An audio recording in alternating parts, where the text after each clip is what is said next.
Hey everybody, I am back and we have our guest on the line today. Her name is Kingsley, and we're talking to her about a couple of different things. Not only is she an independent pop artist, she's an entrepreneur and a beauty mogul. So we're going to be talking about makeup and music today. How cool is that? And we're going to have a lot of stuff to talk to her and ask her about. So let's just kind of get started. Hey Kingsley, how are you doing today? I am so wonderful. How are you? I'm doing great. I'm doing great. I'm glad you're able to join us. You're the first person that I know that actually has their own makeup line. So this is going to be really fun to talk to you about as well. Now, first, I love to hear people's stories because we all had to overcome things. We all figured out what we wanted to be in life and we went for that. Some of us failed, some of us didn't. But we sometimes get discouraged. So I would love to hear your story and how you figured out what you wanted to do and how you managed to overcome the odds. Yeah. Well, what I do right now is a very small part of what I've always wanted to do in life. And I think I've really enjoyed and loved the beauty of growing and changing as long as the big goal is still in mind. It's okay to do a lot of different things. And so I never feel like I'm failing my childhood self at the things that I do. I just think that you learn more about the industry or just what you like to do, and you can do it in so many different ways. So I've always loved doing music. I've always loved singing. I've always loved writing my own songs. And I've always been like, I want to be a pop artist. I want to be a pop star. And all of the steps in between there, I never really imagined myself of having being an entrepreneur or owning my own makeup company. Kind of that's all you kind of have to on the fly and learn stuff.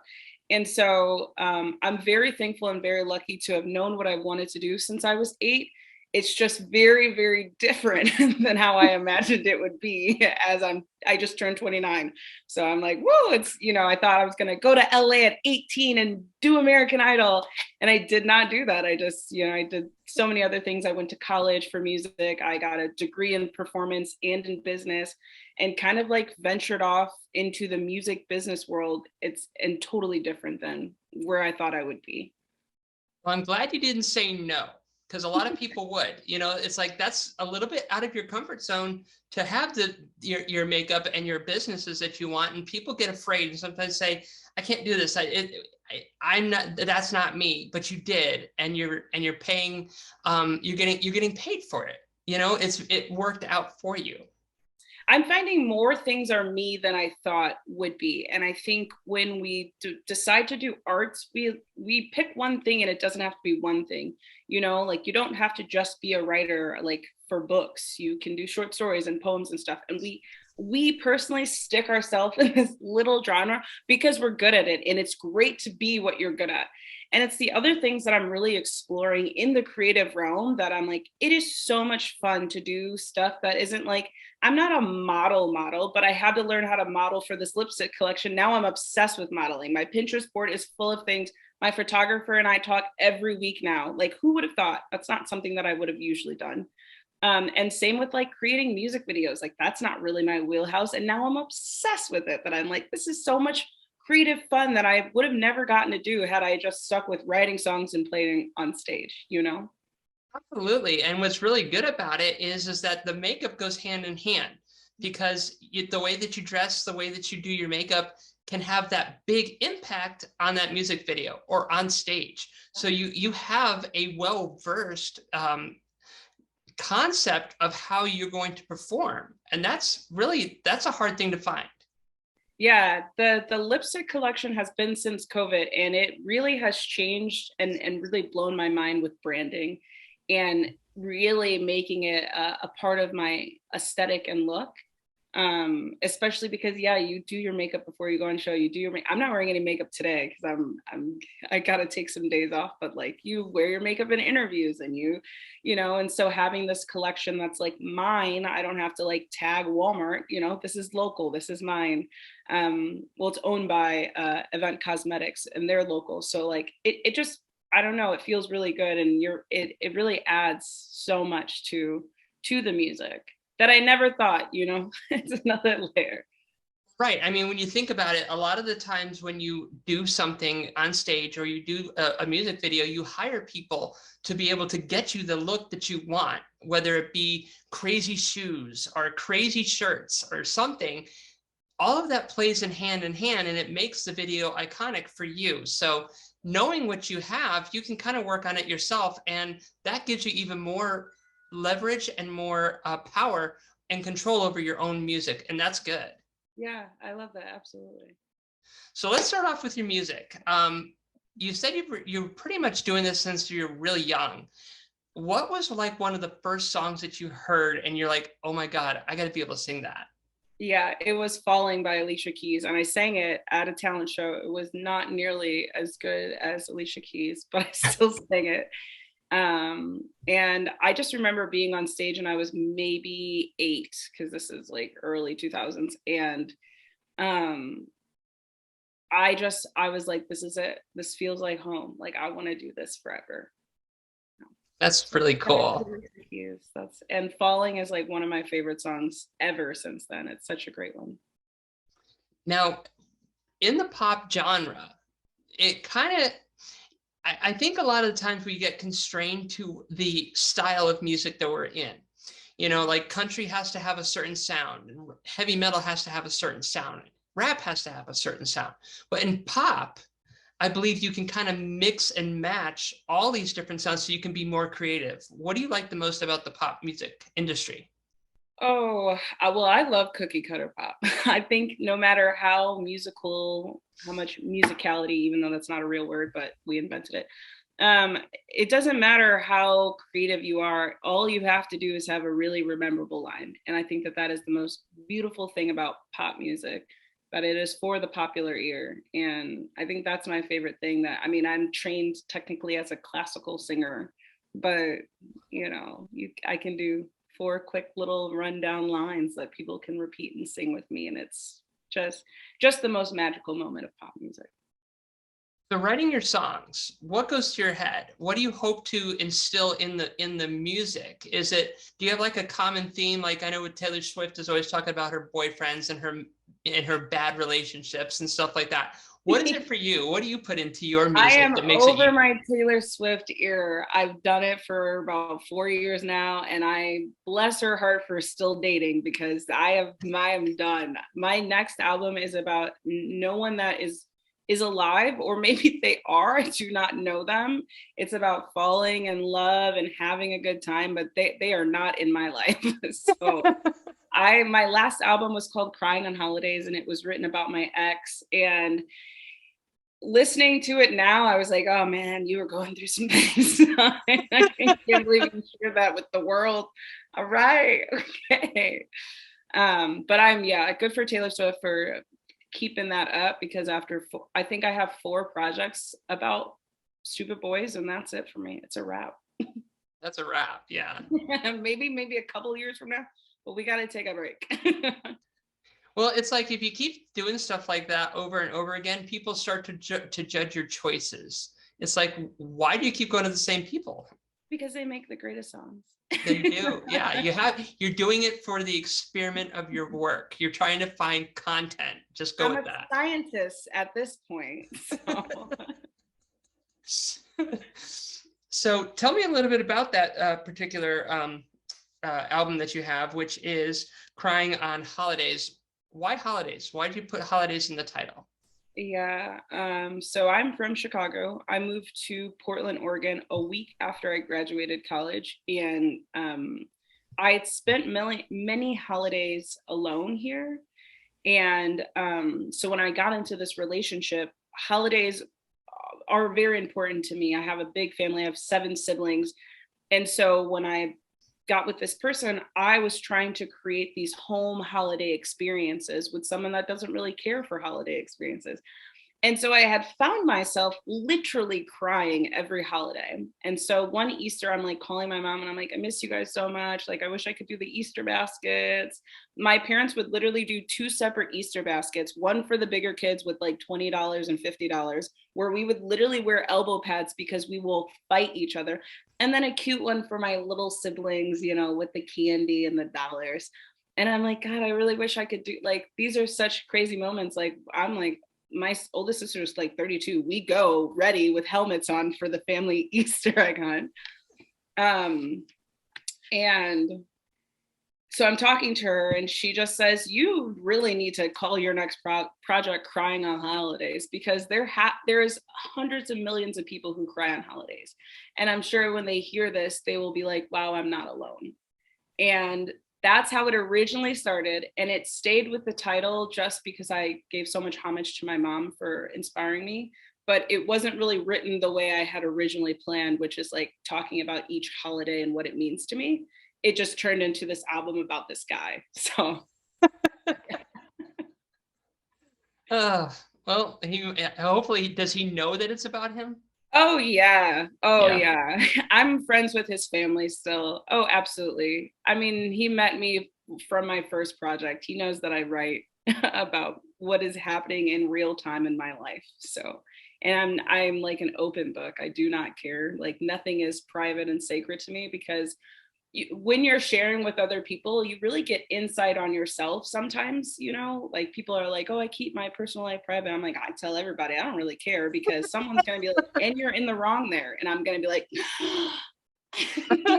all the time I thought I was right, you know, and all my friends think I'm right. So I need to tell my business to people who are not my friends. Yeah. So how many songs are on this album? I know we have like a version of an EP, which is like 3 to 5. And I think we have full length that can go up to as many as 20. How many songs do you have on this album? I have 12. 12 songs, and the last song is a live recording, and it's never been recorded any other way, just live on the album. Really? Yeah, that was a strategic thing. So were you on stage for that, or were you in the or were you actually in a studio just taping it live? I was in a conventional stage. We did this like, it wasn't for Tiny Desk, but it was like this BMI project. They had like the Tiny Truck project or something. And so I was already making videos for them. And I was like, well, we might as well just record this one. And if I like it, maybe I'll throw it on my album. And it's called Life After You. And it's my most R&B song that I've ever written. And the reason to why I will never record it as a studio recording is because people always call me R&B, and the only R&B thing about me is my black skin. Like nothing else is R&B. So I'm like, I'll never record that because I don't want them to hear that one song and be like, that R&B artist. So it is live on my album, and that's the only way you can hear it. That's fun, and it's different. Yeah. So with the rest of the songs, what is, I know this is going to be something like, you know, choosing your favorite child, which is almost impossible, but I have to ask it, what's your favorite song on this album? It is not impossible to choose your favorite child. If you ask my parents which one is their favorite, they will say me, and I swear by that. My favorite song is probably, well, I have a favorite song and then I have a favorite video. So my favorite song from the album is called All Me. And then my favorite music video is Therapy. So I have, yeah. When was the album put together? Oh gosh. We finished it we got all of the funding in February of 2020, which is hilarious. And then March happened. Like I got all my Kickstarter raised, and then March happened. And I like bought all this equipment to like record my vocals myself. And that was a terrible idea. Never again. I have all this equipment. I'll never do that. Good for people that do that. That's not in my wheelhouse. But I ended up, my old producer was like, you should go to this guy's house because he has a studio like on the side of his house and it's a little bit more COVID friendly. And I'm like, okay, I don't know. So in July, I met with him. I met in his studio and I'm like, okay, I can get down with this. Like, it's just going to be me and you in a room. And we finished that in December of 2020. Yeah, in December of 2020. So, and I got to rewrite so many songs, which was nice, which is like a no-no in the arts. But I had all this free time, so I kept listening back to them. And so much had changed in my relationship. I was like, I'm going to rewrite this one really quick. So, yeah. I think I wrote like the intro track, the very last song on my album. I'm pretty sure I wrote it in like July, like whatever. So I'm glad you were able to continue to record during the pandemic. A lot of people didn't, and it really put a lot of like a bad juju in people's, you know, I guess in their life, because, you know, as an artist, you want to be able to produce, you want to be able to continue to create. And when you can't do that, it really put people in a bad spot. yeah. So I'm glad you were able to do that. Now, being that there is COVID out there at this time, and I'm sure that didn't make it any easier, what was one of the hardest things outside of COVID to actually record this particular album? Well, it was the music video. So we recorded I'm Fine, which was with a director, a camera woman, a lighting guy, a hairstylist, and then so there was 8 people, and this is like November, and it was the most difficult thing because like Hollywood, you can go to like testing stations and they have the budget for it. I had to pay for everything, and so the most difficult thing I would say is like making sure everyone felt comfortable and safe, and then making sure no one got COVID. So it was like hella protocols, hella, but it taught me so much. That's the hardest thing, but it taught me so much about just like how I live every day. And even like I just went to a photo shoot literally a week ago, and this girl is like fixing my mouth with something. And I was like, did you sanitize your hand? Like, you know, like I would have never done that before COVID, right? I would have just people poke and prod at me all day long. But like that, so it was one of the hardest things, but it was one of the best things for me to take a lens at everyone around me and see how we're interacting with each other. You know, it's really funny because you're actually able to go out there and produce a music video. I'm stuck in this house, you know, and I did all the things I was supposed to do. I got my vaccine. I wore my mask. I got it 3 times. 3, I got it once. 3. I got the booster, and then I got it right after I got the booster, and I was like, son of a biscuit. Right after the booster. Yeah, I'm so sorry 3 times. Are you stronger now? Do you feel stronger now? Technically, you're supposed to be a robot. That's what the rumors say. Yeah, I was supposed to be a robot after the first one, but then less than a year later, I get it again. And then after I got the shot, I started getting really sick over everything. And then I got that last version of it. I only got the shot because I didn't know if I was going to survive a 3rd one, but here I am. So I still survived it anyway. You know, you should go to those bone marrows and get some money back for all this hard times that you got, because they're taking so much bone marrow from all of the white blood cells that are now. Yeah, you need to go get some money for your experiences, because the government owe you something. You know, that sounds good. I like that. I like to be owed for all my hardships. Yeah. So we know your favorite song. We know one of the hardest things it was to do to produce this album. What did you hope for when you started the album? And when it was finished, how did it turn out? Was it better than when you started? I know you said it evolved a little bit. How much better was it from the original way you wrote it and had wanted to perform it? Oh God, what a great question. It was everything and more, and for so many more reasons. So I was originally working with one producer who I'd worked my last project on, and because of COVID, and we couldn't work together, so he referred me to this new guy, Sunset Diggs Studio, and I got to actually be in the room to mix with him, and that had never happened before. Usually people send me the mixes and I just listen in my car and send my information back.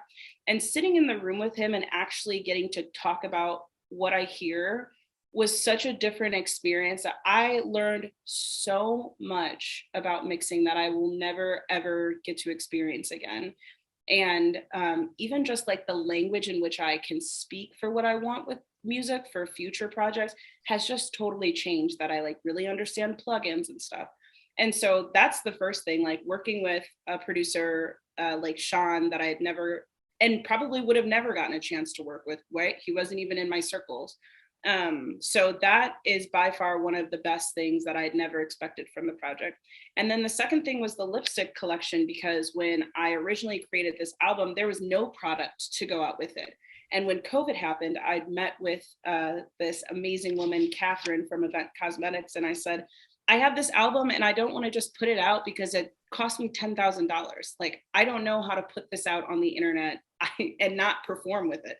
And she was like, we should just put one lipstick with your album so that, you know, have your lipstick, have your album, then people can still connect with you, which turned into 3 lipsticks with 3 singles that now is a full product line.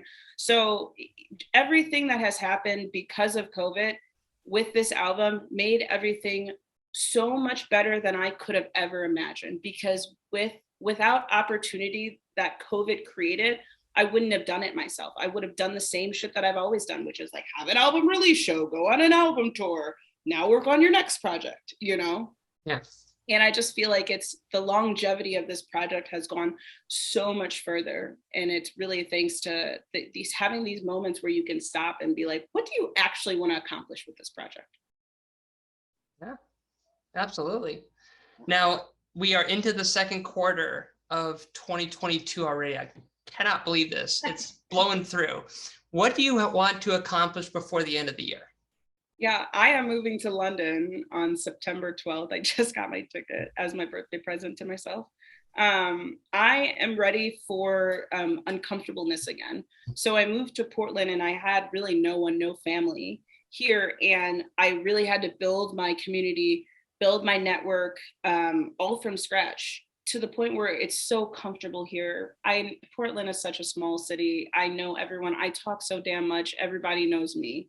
I'm ready to get out of my comfort zone again and really be back in this like fight or flight type of a feeling where all I can do is just push myself to thrive and be more uncomfortable.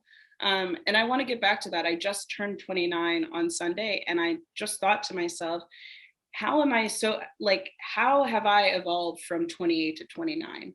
Does it feel different, or does it feel like I started checking the same boxes again? And that was my like final decision of like, I need to get out of my comfort zone again, because growing does not happen if I stay put. I like that. And I think we all need to do that a little bit more too. It's so hard to step back and be like, am I growing? Is it me? Am I the problem? Absolutely. I know that feeling all too well. I mean, I've blown through the last few years and didn't even realize that. I mean, I'm 43. I'm going to be 44 in November. And it just doesn't seem like it. It's like everything seems to be monotonous, and I don't like that. And I want to try to spice it up a bit. All right, we'll come to London for a week or 2. I'll take you out. I think I'd take you up on that. We'd have to go hit all the bars and everything else. Oh, by that time, if you come by December, I'll be established. We'll do a thing. I'll take you up on that. Now, we got a few minutes left. I do want to talk about your cosmetics a little bit. How did that get started? What did you start out with, and what do you have in line of products? Yeah, so I briefly touched on it, but basically, my best friend's mom worked at this amazing Black-owned makeup company in Portland, Oregon. And so when I would have shoots or something, I would go in there and they'd do my makeup. They did my makeup for New Year's, but never anything from that. And so I was walking one day doing my downtown walks to get out of my house during COVID. And she was in her shop, and I like bang on the door. I'm like, hi, let me in. And we start talking, and I start talking to her about like the frustration. She owns a shop downtown. Like, no one's coming into shops anymore. Like, everyone's wearing masks, so they don't really want to do facials as much. So, we just talked about like, how can we help each other? And that's where this product turned into it. And Catherine really figured it out. So it started off with 3 lipsticks with 3 singles. So I'm Fine is it's a luxury cream lipstick that is very shimmery. It actually balances out your pH. So depending on what your pH level is, it will turn a different color. So from like peachy to dark blue. It is incredible. It can go on as eyeshadow or lipstick or highlight. So it's like a 3-in-1. And then there's All Me, which is this deep purple liquid matte, and then Therapy, which is a black liquid matte. And so those were the first 3 that were born on Valentine's Day last year, 2021. So that's when we announced the collection. We announced it with the music. And it did so insanely well. We were like, what the heck should we do? Like, what if people don't wear lipsticks? Like, what if people still want to connect? We created a lip scrub that's like daily use, wet or dry. and a vitamin E stick. And the vitamin E stick, I haven't had any on the shelf since it first announced. Like every time we restock, we're immediately sold out. And it's this, she just really knows makeup and she's taught me so much about what you put on your face. Um, and so I'm all thanks to her. We do have a new product coming out Mother's Day weekend, which I'm really excited to announce. And I'm just very thankful to have just someone who is such a guru like her teach me what's beautiful on my skin. I really struggled with my lips in high school, and now everyone gets lip injections, and I'm like, it wasn't cool back then, but all right. And so Kathy really taught me like how to embrace me and how to teach people to embrace themselves. And really this beauty line, like I will go with her to like demos and shows, and I'll like watch her put makeup on people and talk to them, and I'm like brought to tears that I'm like, everyone really does deserve to feel beautiful. And if it's my product that makes that happen for them, like hell yes. And if it's my music, hell yes. Like I'm so inspired by it. I'll tell you, you're one amazing person. I'm inspired by you, and I love that. And that's why I love to do what I do here. I get to talk to people, I get to hear their stories, I get to see what they get to do, and it inspires me too. So you've definitely done that for me. Unfortunately, we're running out of time. I want to be able to get one of your songs on from your album. So tell everybody where they can find your makeup, where they can find your music, where they can find out your tours, anything else that you have, and of course, buy the music. Yes, follow me on Instagram if you want to find all of my like lipstick and find out about my shows. Follow me on TikTok if you want to laugh. Follow me on Twitter if you want some rambunctious mess. All my handles are the same. It's Yo Kingsley Music. Again, thank you for coming on. This has been so much fun. I'll definitely have to bring you on again and talk about more stuff. Hopefully you have more makeup stuff, and hopefully you have more music by then. And hopefully we'll be able to get to you before you move to London as well. But thank you for coming on and being a great guest. Yeah, I appreciate you so much. That's great questions. I love that. It was really good. You're welcome. And guys, I have to pay some bills. But before we do that, you're going to hear one of her favorite songs off of the album. We're playing it right now. Go enjoy it. We'll be right back after the commercial to finish out the show. Don't go anywhere and have some fun. Like, OMG, you were on TV and junk.